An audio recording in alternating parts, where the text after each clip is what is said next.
দাদা, আজকে ডিএ মামলা সম্পর্কে আপনার থেকে দু চার কথা আমাদের কর্মচারীরা শুনতে চাইছে, সেই ব্যাপারে একটা ভিডিও বার্তা দেওয়া। আজকে রাজ্য সরকারের পক্ষ থেকে 3 জন কৌশলী তারা সওয়াল করেছেন।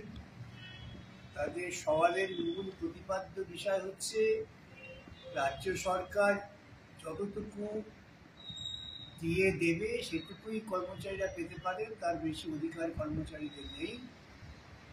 এবং কর্মচারীরা যে দাবি করছেন যে সারা ভারত দ্রব্যমূল্য বৃদ্ধির যে সূচক আছে সেই সূচক অনুযায়ী দিয়ে দিতে হবে, সেটা রাজ্য সরকার মানতে রাজি নয়। এটা হচ্ছে যে প্রথম বক্তব্য। আরেকটি বক্তব্য ঘুরে ফিরে আসে, সেটা হচ্ছে যে এত টাকা তাদের নেই, টাকার জন্য নাকি ভীষণ কষ্ট হবে। আর 3 নম্বর হচ্ছে তারা চেষ্টা করেছিলেন যে এই মামলাটা যদি সুপ্রিম কোর্ট রায় দেয় তবে এটা সর্বভারতীয় প্রতিক্রিয়া হবে, অতএব বিভিন্ন রাজ্যকে নোটিশ করে শোনা হয়। উদ্দেশ্য ছিল মামলাটাকে পিছিয়ে দেওয়া। এটুকুই আজকের প্রতিপাদ্য বিষয়।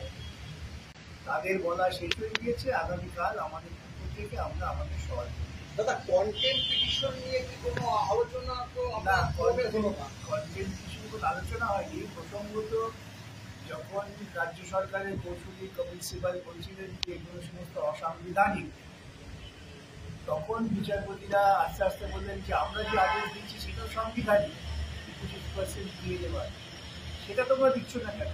সরকারি কর্মচারী কর্মচারী তাদের পাওনা টাকা দিচ্ছ না কেন? এই প্রসঙ্গটা তখন উঠে আসে। কালকে আবার সরকারের বক্তব্য শুনবে না তো?